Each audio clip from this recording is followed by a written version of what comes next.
Marxist communist கட்சியின் சார்பில் June மாதம் 11ஆம் தேதி துவங்கி 20ஆம் தேதி வரை தமிழ்நாடு முழுவதும் ஆயிரக்கணக்கான குழுக்கள் பொதுமக்களை நேரடியாக சந்தித்து மத்திய அரசாங்கத்தினுடைய மக்கள் விரோத கொள்கைகளை கண்டித்தும் மாநில அரசாங்கம் மக்கள் நலன் சார்ந்து நிறைவேற்ற வேண்டிய கோரிக்கைகளை வலியுறுத்தியும் பிரச்சார இயக்கம் என்பது நடைபெற இருக்கிறது.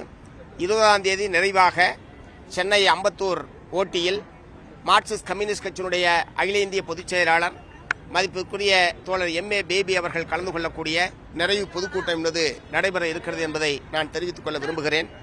ஒன்றிய பிஜேபி அரசாங்கம் எந்த ஒரு சிறு விஷயங்கள் கிடைத்தாலும் தன்னுடைய மதவெறி அரசியலுக்கு பயன்படுத்துவது, வகுப்புவாத மோதலை உருவாக்குவதற்கு பயன்படுத்துவது என்கிற முறையிலே தான் இந்திய நாடு முழுவதும் செயல்பட்டுக் கொண்டிருக்கிறார்கள். மதுரையிலே வரக்கூடிய ஜூன் மாதம் 22ஆம் தேதி முருக பக்தர்கள் மாநாடு என்கிற பெயரில் ஒரு அரசியல் ஆன்மீக மாநாடு என்கிற பெயரில் பிஜேபியினுடைய அரசியல் மாநாட்டை நடத்துவதற்கு அவர்கள் திட்டமிட்டிருக்கிறார்கள். மாநாட்டை நடத்துவது இந்து முன்னணி என்று அறிவித்திருந்தாலும் கடந்த அமித்ஷா அவர்கள் வந்ததிலிருந்து கடந்த ஒரு வார காலமாக நீங்கள் உள்ளூர் பிஜேபி தலைவரிலிருந்து அகில இந்திய பிஜேபி தலைவர் வரை அந்த மாநாட்டை பற்றித்தான் அவர்கள் பேசிக் கொண்டிருக்கிறார்கள். இதற்காக மாநிலம் முழுவதிலுமிருந்து பல லட்சம் பேரை திரட்டுவது என்கிற முறையில் அவர்கள் அறிவித்துக் கொண்டிருக்கிறார்கள். ஆகவேதான் அது ஆன்மீக மாநாடு அல்ல, ஆன்மீக போர்வையில் நடைபெறுகிற பிஜேபியினுடைய அரசியல் மாநாடு என்பதை நாங்கள் சுட்டிக்காட்ட விரும்புகிறோம். தொடர்ந்து அவர்கள் சட்ட ஒழுங்கு பிரச்சனையை பற்றி பேசிக்கொண்டே இருக்கிறார்கள். தமிழ்நாட்டில் சட்ட ஒழுங்கு சரியில்லை, அதை நாங்கள் பயன்படுத்தி 26 தேர்தலிலே பிஜேபி அதிமுக கூட்டணி ஆட்சி அமைக்கும் என்று அமித்ஷா உட்பட தெரிவித்திருக்கிறார்கள். அவர்கள் திரும்ப திரும்ப சட்ட ஒழுங்கு சரியில்லை என்று சொல்வதன் மூலமாக ஏதோ ஒரு பெரிய கலவரத்தை உருவாக்குவதற்கு 22ஆம் தேதி முருக பக்தர்கள் மாநாட்டை பயன்படுத்தி ஒரு பெரிய கலவரத்தை தமிழகத்தில் உருவாக்குவதற்கு திட்டமிட்டிருக்கிறார்கள் என்கிற பெருத்த சந்தேகம் எங்களுக்கு இருக்கிறது. ஆகவே தமிழ்நாடு அரசாங்கம் மிகுந்த எச்சரிக்கையாக இந்த பிரச்சனையை அணுக வேண்டும். எக்காரணம் கொண்டும் எந்த விதமான அசம்பாவிதமும் நடைபெறாத வகையில் அந்த மதுரையிலே 22ஆம் தேதி நடக்கக்கூடிய நிகழ்ச்சி நடைபெறுவதற்கான உத்தரவாதமான ஏற்பாடுகளை தமிழ்நாடு அரசாங்கத்தின் சார்பில் மேற்கொள்ள வேண்டும். கலவரத்தை உருவாக்கக்கூடிய நோக்கத்தோடு யார் வந்தாலும் எவ்வளவு பேர் வந்தாலும் கடுமையாக நடவடிக்கை எடுத்து அவர்களெல்லாம் சட்டப்படி நடவடிக்கை எடுக்கப்பட வேண்டும் என்பதையும் இந்த நேரத்தில் நான் சுட்டிக்காட்ட விரும்புகிறேன். ஏற்கனவே இது சம்பந்தமான ஒரு வழக்கு மதுரை உயர்நீதிமன்றத்திலே நிலுவையில் இருக்கிறது. அவர்கள் 6 படை வீடுகளையும் ஒரு மைதானத்திலே புதிதாக கட்டுவது, அங்கே முருக கடவுள்களுடைய சிலைகளை எல்லாம் பிரதிஷ்டை செய்வது, அங்கே இந்த மக்களை எல்லாம் அணிதிரட்டி வழிபாடு நடத்துவது, அதற்கு அனுமதி கேட்டுத்தான் மதுரை உயர்நீதிமன்ற கிளையிலே அவர்கள் மனு தாக்கல் செய்திருக்கிறார்கள். நான் என்ன கேட்க விரும்புகிறேன்னா, அனைத்து சாதியினரும் அர்ச்சகராக வேண்டும் என்று தமிழ்நாடு அரசின் சார்பில் வழக்கு போடப்படுகிற போதெல்லாம், பொதுநல வழக்கு தொடுக்கப்படுகிற போதெல்லாம் ஆகம விதிகளுக்கு விரோதமானது என்று வாதாடுகிற இந்த கூட்டம் இப்போது எப்படி அறுபடை வீடுகளை மைதானத்திலே அவர்கள் அமைக்கிறார்கள், அங்கே எப்படி வழிபாடு நடத்துகிறார்கள், இப்போது ஆகம விதி தடுக்காதா என்கிற கேள்வியை நான் எழுப்ப விரும்புகிறேன். ஆகவே உயர்நீதிமன்றத்தில் இருக்கக்கூடிய அந்த வழக்கில் தமிழ்நாடு அரசாங்கம் விழிப்புணர்வோடும் முன்னெச்சரிக்கையோடும் தன்னுடைய வழக்கினை நடத்த வேண்டும் என்று இந்த சந்தர்ப்பத்திலே மார்க்சிஸ்ட் கம்யூனிஸ்ட் கட்சியின் சார்பில் நான் கேட்டுக்கொள்ள விரும்புகிறேன். தமிழ்நாடு அரசாங்கம் தமிழ்நாட்டு மக்களுடைய நலனை முன்னிறுத்தி பல நல்ல திட்டங்களை அவர்கள் அமல்படுத்திக் கொண்டிருக்கிறார்கள். அதே நேரத்தில் மிச்சம் இருக்கிற மக்களுடைய எதிர்பார்ப்புகளையும் அவர்கள் நிறைவேற்றக்கூடிய வகையில் இந்த 10 மாத கால ஆட்சி காலத்தை அவர்கள் முழுமையாக பயன்படுத்த வேண்டும். அதிலே முதன்மையாக இந்த மின்சார அளவீடு மாதந்தோறும் என்கிற அந்த வாக்குறுதி நிறைவேற்றப்பட வேண்டும். அனைத்து குடிமக்களுக்கும் குடிமனை பட்டா என்பதும் அவர்கள் கொடுத்த வாக்குறுதிதான். ஆனால் அதற்கு மாறாக மக்களை குடியிருப்புகளிலிருந்து அப்புறப்படுத்துவது என்கிற நடவடிக்கை என்பது துவங்கி இருக்கிறது. இது நல்லதல்ல. அது மக்களுடைய குடியுரிமை வாழ்வுரிமை சம்பந்தப்பட்ட பிரச்சனை என்பதை அரசனுடைய கவனத்துக்கு நான் கொண்டு வர விரும்புகிறேன். ஆகவே பட்டா கோரி விண்ணப்பித்திருக்கிற, பட்டா கோரி காத்திருக்கிற அனைத்து குடும்பங்களுக்கும் மனைப்பட்டா வழங்குவதற்கு ஒரு விசேஷமான முயற்சிகளை தமிழ்நாடு அரசாங்கம் மேற்கொள்ள வேண்டும்.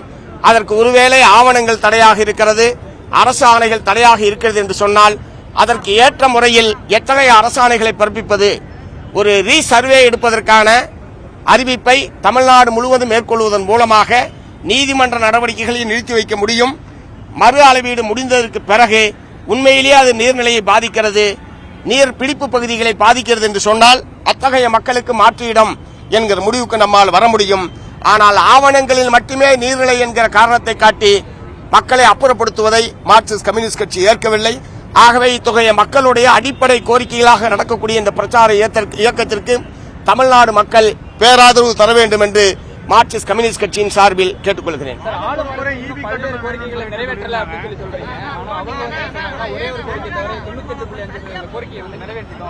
எந்த கோரிக்கை நிறைவேற்றல? மின்சார அளவீடு உங்க வீட்டில மாசம் மாசம் தான் எடுக்கிறாங்களா? இல்ல சார், நீங்களே கேட்டிருக்கலாமே. மாதம் மின் அளவீடு என்பது உங்க வீட்டில் எடுக்கப்படுதா? அப்பனா அந்த கோரிக்கை நிறைவேற்றலன்னு தான் அர்த்தம். குடிமனை மக்களுக்கு குடிமனை பட்டா வழங்கணும் அவங்க தான் சொன்னாங்க. அப்படியே அனகாபுத்தூர்ல வெளியேற்ற நடவடிக்கை எடுக்குது. ஆகவே அவங்க சொல்றாங்க, ஒருவேளை அவங்க கணக்கு வழக்கில் ஏதாவது பிரச்சனைன்னு தெரியல. 99% நிறைவேற்றணும்னு சொன்னா மீதி 1% தான் இந்த மொத்த கோரிக்கை வருதான்றது எனக்கு தெரியல. ஆனால் மிச்சம் இருக்கிற எல்லா வாக்குறுதிகளுமே மக்களிடமிருந்து கருத்துக்களை பெற்றுத்தான் அந்த தேர்தல் அறிக்கை என்பதே தயாரிக்கப்பட்டது.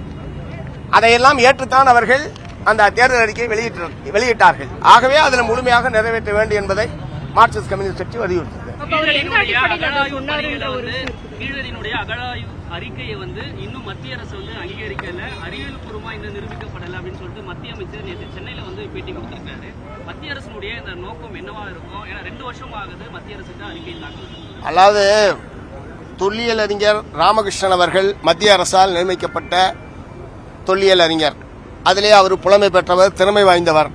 அரசால் நியமிக்கப்பட்ட ஒரு தொல்லியல் அறிஞர் கொடுத்த அறிக்கையை நாங்கள் ஏற்க மாட்டோம், அதை திருத்தி கொடுக்க வேண்டும் என்று கேட்பதே சட்டவிரோதமானது, நியாயத்திற்கு எதிரானது. ஆகவே மத்திய அமைச்சர் அப்படி சொல்வதை ஏற்றுக்கொண்டு தொல்லியல் ஆய்வில் என்ன கண்டுபிடிக்கப்பட்டதோ அதுதானே அறிக்கையாக கொடுக்க முடியும். நாங்க விரும்புற மாதிரி, நாங்க எதிர்பார்க்கிற மாதிரி ஒரு அறிக்கையை கொடு என்று ஒரு அறிஞரை எப்படி வற்புறுத்த முடியும்?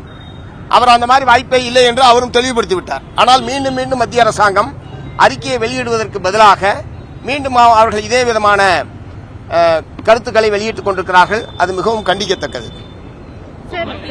மக்கள் நல கூட்டணியா இருக்கட்டும், 21 தேர்தலா இருக்கட்டும், கட்சியுடைய வாக்கு வங்கி அப்படின்றது 1% விட குறைவாக தான் இருக்கு. இப்ப தேர்தல் நெருங்கிட்டு இருக்கு. அதை அதிகரிக்க என்ன மாதிரியான நடவடிக்கைகளை நம்ம எடுத்துட்டு இருக்கோம்? இல்ல நாங்க போட்டியிட்ட இடங்களை மட்டும் வைத்துக் கொண்டு வாக்கு சதவீதம் இப்படிதான் இருக்குன்னு சொல்லக்கூடாது. இப்போ உதாரணத்துக்கு கன்னியாகுமரியில் நாங்க போட்டி இல்லை. எங்களுடைய கட்சி வலுவாகவும் நிறைய தொழிலாளி வர்க்கம் நிறைந்திருக்கிற மாவட்டம் கன்னியாகுமரி மாவட்டம். ஒரு கட்டத்தில் 3 சட்டமன்ற உறுப்பினர்கள் ஒரே நேரத்தில் மார்க்சிஸ்ட் கம்யூனிஸ்ட் கட்சிக்கு அந்த மாவட்டத்தில் இருந்திருக்கிறார்கள். அதே மாதிரி கோயம்புத்தூர், திருப்பூர் போன்ற தொழிலாளர்கள் நிறைந்திருக்கிற அந்த மாவட்டங்களில் நாங்கள் கடந்த தேர்தலில் போட்டி இல்லை. அதனால இந்த 2021 தேர்தலில் வாங்கின வாக்கை வச்சுக்கிட்டு அதில் வெற்றி பெற்றமா இல்லையானதை மட்டும் வச்சுக்கிட்டு மார்க்சிஸ்ட் கம்யூனிஸ்ட் கட்சியினுடைய வாக்கு வங்கியை மதிப்பிடுவதை அது சரியான மதிப்பீடாக இருக்காது. கூட்டணி கட்சிகள் இல்லைன்னா திமுக வெற்றி பெற முடியாது அப்படின்ற ஒரு விஷயத்த சொல்லியிருந்தீங்க. மார்க்சிஸ்ட் கம்யூனிஸ்ட் கட்சிக்கு திமுகவை விட்டால் வேறு வழி இருக்கிறதா? வேறு வாய்ப்புகள் இருக்குதா? அதாவது பிஜேபி, அதிமுக ஒரு சந்தர்ப்பவாத கூட்டணியை ஏற்படுத்திக் கொண்டு அந்த கூட்டணியை வலுப்படுத்துவதற்கான கடுமையான முயற்சியில் அந்த தலைவர்கள் ஈடுபட்டிருக்கிறார்கள். ஆகவே அந்த மதச்சார்பான அந்த கூட்டணியை தோற்கடிப்பது என்பது வரக்கூடிய தேர்தலில் மிக முக்கியமான ஒன்று. அதிமுக பிஜேபியை கூட்டணியை தோற்கடிக்கிற வலிமை இப்போது இருக்கக்கூடிய அரசியல் சூழ்நிலையில் திராவிட முன்னேற்ற கழக அணிக்குத்தான் இருக்கிறது. ஆகவே திராவிட முன்னேற்ற கழகத்தின் தலைமையிலான மதச்சார்பற்ற ஜனநாயக முற்போக்கு கூட்டணியின் சார்பில்தான் 2026 தேர்தலை சந்திப்பது என்று மார்க்சிஸ்ட் கம்யூனிஸ்ட் கட்சி முடிவு செய்திருக்கிறது. ஏனென்றால் அதை தோற்கடிப்பதற்கான வலிமை யாருக்கு இருக்கிறது என்பது ஒரு முக்கியமான கேள்வி. இத்தகைய சூழ்நிலையில் அதை எதிர்த்து அந்த மதச்சார்பு கொள்கைக்கு மதச்சார்பான அந்த அணியை தோற்கடிப்பதற்காக மார்க்சிஸ்ட் கம்யூனிஸ்ட் கட்சி தன்னுடைய கொள்கையில் உறுதியாக இருக்கிறது. பிஜேபி, அதிமுக கூட்டணியை தோற்கடிப்பது என்பது மார்க்சிஸ்ட் கம்யூனிஸ்ட் கட்சியினுடைய தீர்மானம். அதற்கேற்ப எங்களுடைய அரசியல் அணுகுமுறை இருக்கும். அதே நேரத்தில் 2026 தேர்தலில் மார்க்சிஸ்ட் கம்யூனிஸ்ட் கட்சி கூடுதலான இடங்களில் போட்டியிட வேண்டும், கூடுதலான எண்ணிக்கையில் சட்டமன்ற உறுப்பினர்கள் சட்டமன்றத்திற்கு செல்ல வேண்டும் என்று நாங்கள் தீர்மானித்திருக்கிறோம். அதற்கான முறையில் எங்களுடைய அணுகுமுறை இருக்கும்.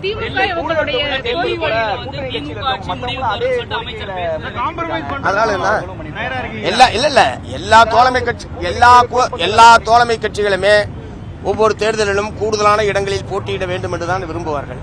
நாங்க குறைச்சுக்கிறோன்னு யாராவது சொல்லுவாங்களா? எல்லாருமே அதுதான் கேட்பாங்க.